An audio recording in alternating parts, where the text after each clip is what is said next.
রাইডের নাম যখন হেরিটেজ টু হাইটস, তখন শুধু হেরিটেজ দেখেই থেমে গেলে কি করে হবে? হাইটস তো এখনো বাকি আছে। এতক্ষণ তো দেখলাম হেরিটেজ, উপলব্ধি করলাম ইতিহাসকে।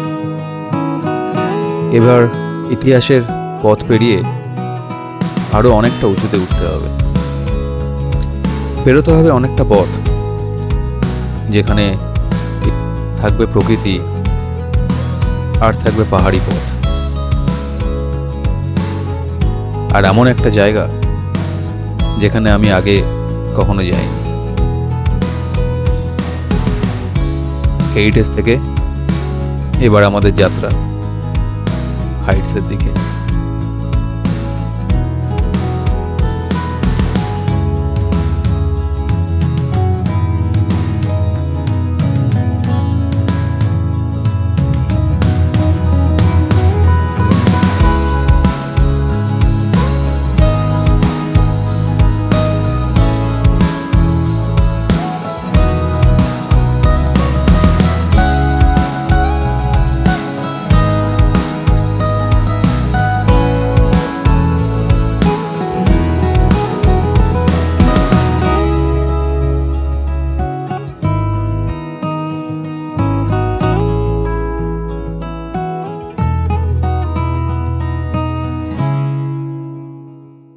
Hey, very good morning from Malda.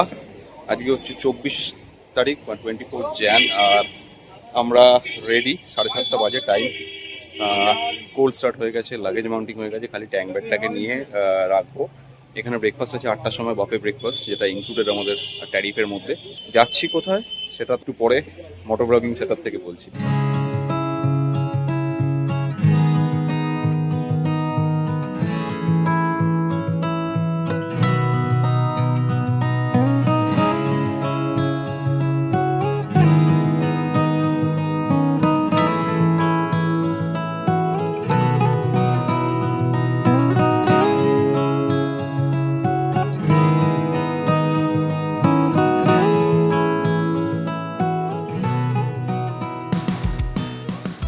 Alright, তো ব্রেকফাস্ট ডান। ব্রেকফাস্টে ছিল হচ্ছে বাফে ব্রেকফাস্ট ছিল, ভালোই ছিল, খাবার দাবারগুলো সুন্দর ছিল।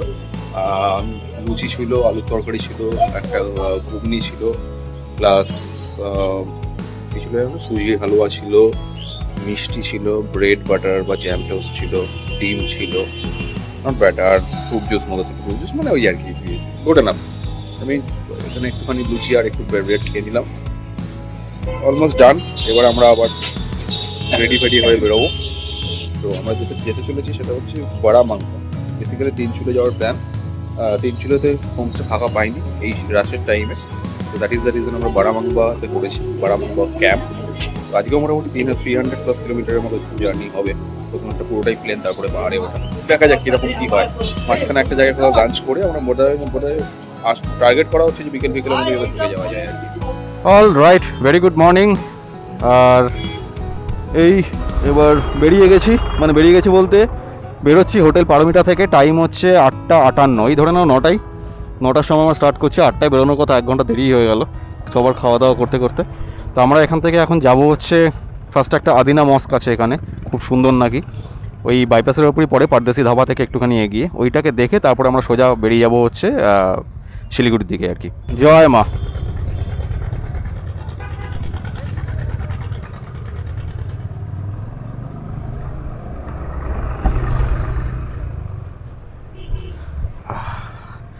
সকাল সকাল এখন আর এখানে অতটা ঠান্ডা লাগছে না, আমি রেল লাইনের কিছুই চাপাইনি। এবার পরে গিয়ে লাঞ্চ ফাঞ্চের পরে যখন ওখানে উঠতে শুরু করব, বা পাহাড়ে যখন ঠান্ডা লাগতে শুরু করবে, তখন পরে নেবো আর কি। এখন আপাতত আই গেস এটাতে হয়ে যাবে। হাওয়া লাগছে হালকা, কিন্তু ভেতরে আমার একটা ওই ডিক্যাথলনের ওয়ার্মারের এটা পড়া আছে। তো দেখা যাক, যদি ঠান্ডা লাগে আদিনা মস্ক থেকে চাপিয়ে নেবো। তো আজকের প্ল্যান যেরকম বললাম, আমরা যাচ্ছি হচ্ছে বারামাংবা। কিন্তু ওখানের রাস্তা যেরকম মানে খাড়া তো থাকেই নর্থ বেঙ্গলে। আমার এখন একটাই চাপ, যেহেতু লাস্ট ট্রিপটা সান্দাকপু যাওয়ার সময় এইটা ছিল না, অনেক বেশি ফ্রি লাগছিল। থাকেও হাইওয়ে রাইডের জন্য এটা ঠিক আছে, একটু বেশি করে গেলে এই হ্যান্ডেল ফ্যান্ডেল ঘোরানো একটুখানি চাপের হয় আর কি। তো দেখা যাক কী করা যায়।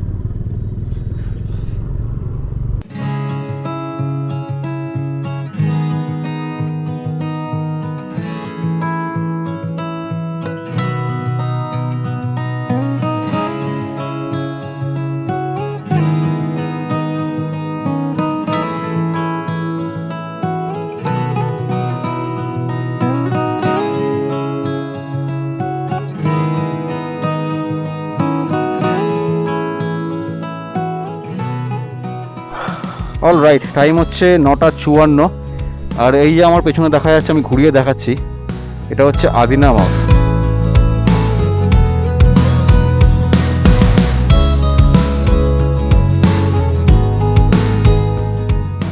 বাট এটা হচ্ছে বেস্ট মানে এত বড় জায়গার এত সুন্দর করে করা আছে, মানে এখনও আছে মেনটেনেন্স, অ্যামেজিং। এই গৌড় অঞ্চলের মধ্যে, মানে গৌড়ের স্থাপত্যগুলোর মধ্যে সবথেকে বড় বোধহয় এটাই, আর বেশ মেনটেন্ড আর কি। রুইজ তো সবকটাই। এবার আমরা টোটাল এখান থেকে বেরিয়ে 81 কিলোমিটার টানা চালাবো 1.5 ঘন্টা। 1.5 ঘন্টা চালানোর পরে একটা জায়গায় একটুখানি ব্রেক নেব, তারপরে আবার এরকম করতে করতে এগোবো আর কি। লুক অ্যাট দিস ম্যান, কি লাগছে জায়গাটা, ফাটাফাটি, পুরো ডিডিএর যে সিন। সর্ষে গাছের ফুলগুলো ফুটলে এত সুন্দর দেখতে লাগে ক্ষেতটা। রাস্তার দুধারেই রয়েছে, এ পাশটা বেশি চোখে পড়ছে কারণ এই পাশটা রয়েছে, আমরা ওই দিকটাতেও রয়েছে। হেভি লাগছে, হেভি। Look at this. আর এই মর্নিং আওয়ারের লাইটে তো আরও সুন্দর লাগে। ওই পাশটা পুরো ভর্তি রয়েছে একদম। এখন আমাদের 63 কিলোমিটার আছে আমাদের নেক্সট স্টপের জন্য। 1 ঘন্টা 10 মিনিট চালাবো। তো রায়গঞ্জে কাছাকাছি আছি প্রায়। ওকে, সো হেয়ার উই আর। কত বছর পরে ডালখোলা ক্রস করছি। হ্যাঁ, এখন তো ডালখোলা দিয়ে আসাই হয় না, যেহেতু আমরা মোস্টলি ভোরবেলার দিকে ক্রস করে যাই, সেই জন্য প্রত্যেক দিন বোতলবাড়ি দিয়ে ঢুকে যাই অ্যাকচুয়ালি প্রত্যেকবার। অনেক বছর পরে আবার ডালখোলা দিয়ে যাচ্ছি, কারণ এখন এরকম টাইমে বোতলবাড়ি দিয়ে যাওয়া খুব বেশি মানে জ্যাম হবে আর কি, প্রথম দিকের মুখটা ভেতর দিকে, প্লাস গরু ছাগল বাকি জিনিসগুলো তো রয়েছেই। আর্লি মর্নিং ভোরবেলার দিকে বেরিয়ে যাওয়া বা ফিরে আসার সময় বেরিয়ে যাওয়াটা ইজ গুড। এবার ব্যাপার হচ্ছে যে এই রাস্তাটাকে অ্যাভয়েড করে আরও একটা রিজন ছিল, কারণ হচ্ছে রাস্তাটা খারাপ, মাঝখানে খারাপ প্যাচেস রয়েছে, রাস্তা খোঁড়া সেরকমভাবে বহু বছর ধরে পড়েছিল। এখন কীরকম কন্ডিশন আমি জানি না, এই এখন যাব মানে এখন বোঝা যাবে যে কীরকম অবস্থায় আছে আর কি। আমরা আগের যে স্টপটা ছিল সেখানে ওই জাস্ট 5 মিনিটের মতো দাঁড়ালাম, একটুখানি জল ফল খেয়ে টয়লেট করে নিয়ে আবার বেরিয়ে পড়লাম। এবার এই রাস্তাটা মনে তো হয় না বেটার হয়েছে এখন অবধি যা দেখতে পাচ্ছি। তো এই রাস্তাটা এখন এরমভাবেই চলতে হবে আর কি। তো আমরা একবারে আমাদের লাঞ্চ পয়েন্টে দাঁড়াবো, জানি না কতটা খেতে পারবো। হেভি ব্রেকফাস্ট হয়েছে সকালবেলা বাফেতে, যদি খিদে পায় তো ভালো খেয়ে নেবো। প্লাস ওখানে উল্টো দিকে একটা জিও পেট্রোল পাম্পও আছে, ওটাই লাস্ট জিও পেট্রোল পাম্প আমাদের। তো ওখান থেকে আবার ফুয়েল আপ করে নেবো, ট্যাঙ্ক ফুল করে নিয়ে তারপরে উঠবো আমরা পাহাড়ে। এবার আমাদের ওই ডেস্টিনেশনটা যাওয়ার জন্য এখনও আমাদের 94 কিলোমিটার চালাতে হবে। টাইম দেখাচ্ছে 1 ঘন্টা 46 মিনিট। এই যে সি, এখন ওই রাস্তা ওই রকমই আছে। এই যে প্যাচেসগুলো আছে এগুলো হাই স্পিডে মানে খুব ডেডলি হয় আর কি, সেই জন্য এই রাস্তাটাকে অ্যাভয়েড করা হতো ইনিশিয়ালি। এখন তো তাও কিছুটা ভালো দেখছি। আমি লাস্টবার যখন গেছি তখন খুব খারাপ ছিল কন্ডিশন। আর ইসলামপুরের জায়গাটা তো এখনও একই রকম আছে, ওটার কোনো হেলদোল নেই। তার মধ্যে লোকেদের গাড়ি চালানো, ইন্ডিকেটার না মেরে ঢুকে যাচ্ছে বাঁ দিক ডান দিক। বাবা, এখানে কি অবস্থা, কিছু হয়েছে নাকি? মেন রাস্তাটা বন্ধ করা, 3rd লাইন দিয়ে সব ডাইভার্ট করছে, বিশাল জ্যাম হয়ে গেছে। প্রবাবলি ইসলামপুরের জায়গাটা এটা। হ্যাঁ, ইসলামপুরই তো নয়, কিছু হয়েছে না হলে রাস্তার কাজ হচ্ছে, কিন্তু রাস্তার কাজটা এরকমভাবে পুরোপুরি বন্ধ করে না। অল রাইট, আবার সেই চেনা পেট্রোল পাম্প দেখতেই পাচ্ছ। এখান থেকেই আসি, আবার যাওয়ার সময় এখান থেকেই ভরি। তো ওই জন্য এখান থেকে আবার টপ আপ করিয়ে নিলাম। এর উল্টো দিকেই বিয়াঙ্কা ধাবাকে আমরা আবার লাঞ্চ করবো। 9.52 লিটার্স ঢুকলো, 984 টাকার মতো তেল হলো, কারণ এখানে 2 টাকা করে ইয়ে আছে, ডিসকাউন্ট আছে। এই উল্টো দিকে বিয়াঙ্কা ধাবাতে লাঞ্চ করব, তারপর আমরা এগোবো আবার, কারণ বিকেলের আগে পৌঁছানোর টার্গেট রয়েছে কারণ এরপরে পাহাড়ে উঠতে হবে, অনেক টাইম লাগবে। এই হচ্ছে বিয়ানকা ধাবা। এইটাতে আসার একটাই উদ্দেশ্য হচ্ছে যে উল্টো দিকের পেট্রোল পাম্প আর তেল ভরার খাওয়াটা একসঙ্গে হয়ে যায়, দ্যাট ইজ দ্য রিজন, আর কিচ্ছু নয়।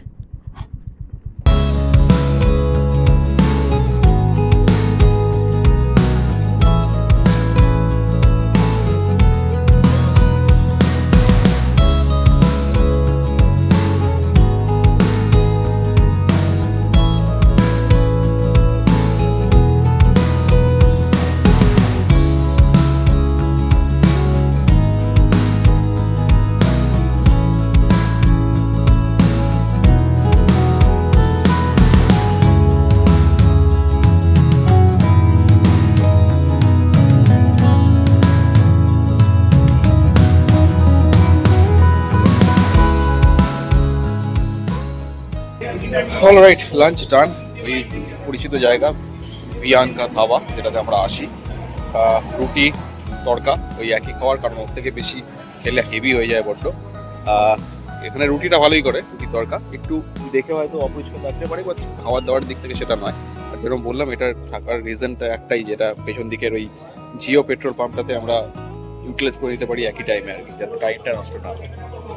তো সবাই চলে এসছে, দুজন খালি গেছে হচ্ছে আমাদের ইয়েতে সার্ভিস সেন্টারে, ওদের গাড়ি কিছু কাজ করিয়ে তারপর ওরা উঠবে। এখান থেকে বোধহয় টোটাল আর 80 কিলোমিটার্স মতো বাকি আছে বারামাংবা পৌঁছাতে, বাট শ্রেবক রোড, পাহাড় এইসব তো আছেই, তো সুতরাং টাইম লাগবে। প্লাস অনেকে ফার্স্ট টাইমের জন্য পাহাড়ে যাচ্ছে আর কি, তো সেই জন্য দেব ওদেরকে ব্রিফিং করে দিচ্ছে, মানে যাদের পাহাড়ের এক্সপিরিয়েন্স নেই। রোডের আপডেটটা দিয়ে দিই একবার। সেটা হচ্ছে যে এই যে NH-27টা আজকে তো অনেক বছর পরে ডালখোলা দিয়ে এলাম, নর্মালি বোতলবাড়ি ধরি। তো ডালখোলার রাস্তাটা এমনি ঠিক আছে, এখন ভালোই কন্ডিশনে আসে, আগের মতো ওইরকম বিভীষিকা নয়, ভালো কন্ডিশনে আসে। মাঝখানে প্রবলেম হচ্ছে, রাস্তা এমনিতে খুব প্লেন, কিন্তু হঠাৎ করে কিছু জায়গায় গর্ত হয়ে আছে, তো একটু কেয়ারফুলি চালাতে হবে, কারণ ওই স্পিডে ওই গর্তের মধ্যে পড়লে রিমফিম বেন্ড হওয়া বা অন্য কোনো অ্যাক্সিডেন্টও হতে পারে। আদারওয়াইজ এটাকে নেওয়া যায়, মানে এরকম আগে যেমন অ্যাভয়েড করতেই হতো, এখন আর সেরকম ব্যাপারটা নেই, এখন করা যায়। তবে ওই রাস্তার মাঝখানে কিছু খারাপ প্যাচ যেগুলো ছিল, সেগুলোকে প্যাচ ওয়ার্ক করেছে আর কি, কাজ করেছে। কিন্তু এখানকার কন্ট্রাক্টররা বোধহয় আমাদের কলকাতার ওই EM বাইপাসের কন্ট্রাক্টরের সাথে কথাবার্তা হয় বা ওদের থেকে আইডিয়া নিয়েছে। মানে এখানে EM বাইপাসে যেরকম প্যাচ ওয়ার্কটা আছে, ঠিক সেরকম প্যাচ ওয়ার্ক এরকম আছে, মানে প্যাচগুলো ফেলে উল্টে ঢেউ খেলে বাজে হয়ে গেছে। ওকে, টাইম হচ্ছে 2:50, আর আমরা বেরোচ্ছি বিয়ানকা ধাবা থেকে লাঞ্চ সেরে। এবার 38 কিলোমিটার পরে দাঁড়িয়ে একবার আমরা খালি উইন্টার লাইনারগুলো চাপিয়ে নেবো, কারণ ওপর দিকে ঠান্ডা থাকবে, আর রাতের কিছু অ্যারেঞ্জমেন্টের জিনিসপত্র নেওয়া হবে আর কি, সেগুলো নিয়ে তারপরে পাহাড়ে চড়া শুরু।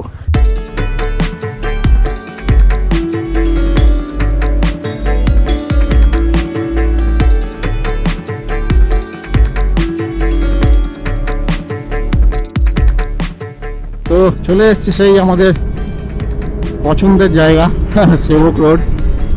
এই রোডটা কনজাস্টেড হলেও যে মুহূর্তে এইরকম জায়গাটায় আসি না, তখনই ভালো লাগা শুরু হয়ে যায়। এত সুন্দর জায়গাটা দেখতে লাগে, তাও এক একটা সময় এক এক রকম রূপ।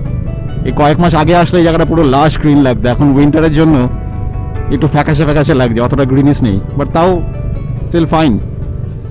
তো সেবক রোড আসা মানেই হচ্ছে, মা গো মাঝখানে বাম্পারগুলো আসা মানেই হচ্ছে পাহাড় শুরু হতে চলেছে, সেই একটা আনন্দ, তার সঙ্গে চ্যালেঞ্জ, সব কিছু মিলিয়ে মিশে একটা অদ্ভুত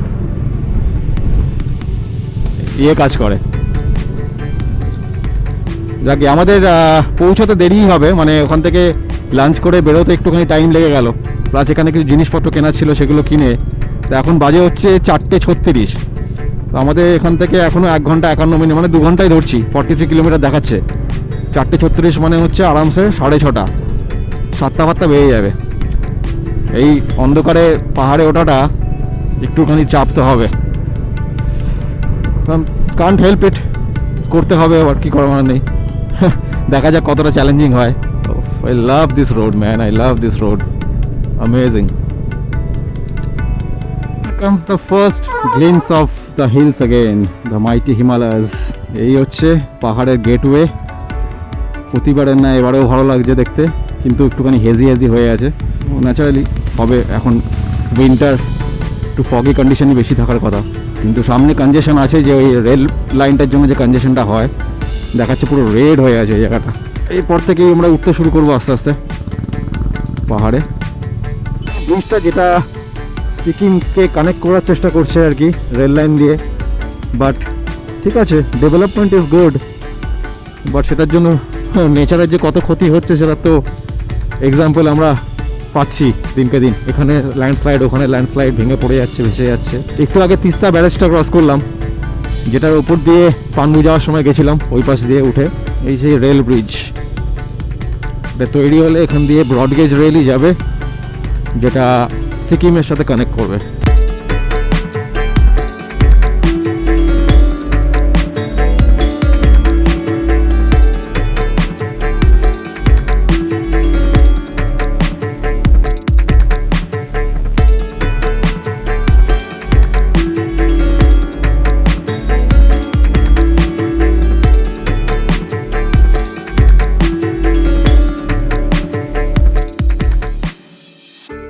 ওকে, জানি কিছু দেখা যাচ্ছে না, অন্ধকার, কিন্তু বলে দিই যে আমরা ওই পেশকের যে রাস্তাটা সেটাকে ধরে নিলাম রাইট মেরে সেবক দিয়ে আস্তে আস্তে। এখান থেকে আর 4.6 কিলোমিটার আছে আমাদের হোমস্টেটা, কিন্তু এবার আস্তে এখান থেকেই অ্যাকচুয়ালি এলিভেশন গেইন করতে শুরু করবে। এতক্ষণ তো অলমোস্ট প্লেন জায়গা দিয়ে এলাম, সেরকম কিছু নয়। তো এরপর থেকে খাড়া রাস্তা শুরু হবে যতদূর মনে হচ্ছে। পাশ দিয়ে তিস্তা বয়ে যাচ্ছে, কি অদ্ভুত ডিফারেন্স, মানে দেখা যাবে না জানি। এখন পুরো শান্ত জল, পুরো ঝিলের মতো বা পুকুরের মতো লাগছে, আর বর্ষাকালে এটাই একদম চণ্ডী রূপ নেয়। রাইট, প্রায় পৌঁছে গেছি, আর 200 মিটার 150 মিটার দেখাচ্ছে। এর কাছ থেকে বেশ খাড়াই ছিল রাস্তাটা, তবে রাস্তা ভালো, মানে খুব একটা ডিফিকাল্টি কিছু হলো না, রাত্রি অন্ধকারেও কিছু অসুবিধা হলো না, বেশ চওড়া রাস্তা। এই যে পৌঁছে গেছি। Welcome to tour bix camping, প্রভাত্যা ফার্মার্স কর্নার। তো দিস ইজ আওয়ার ক্যাম্প। চলো ভেতরে যাওয়া যায়, কোথায় দেখি পার্কিং করতে হবে, কোথায় দেখতে হবে।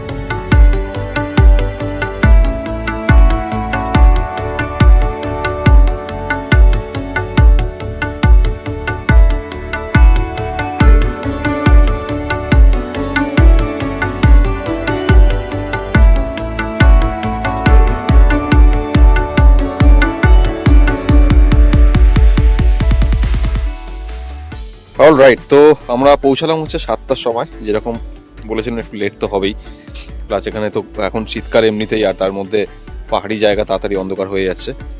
তো আছি হচ্ছে আমরা বড়ামাংবা ক্যাম্পে।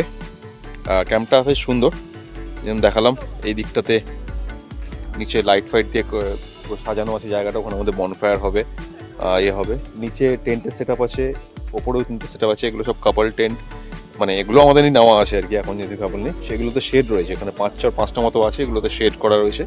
নিচে এগুলোতে শেড নেই, তো কিছু কিছু আমরা এখানে রয়েছি, কিছু কিছু নিচে রয়েছি।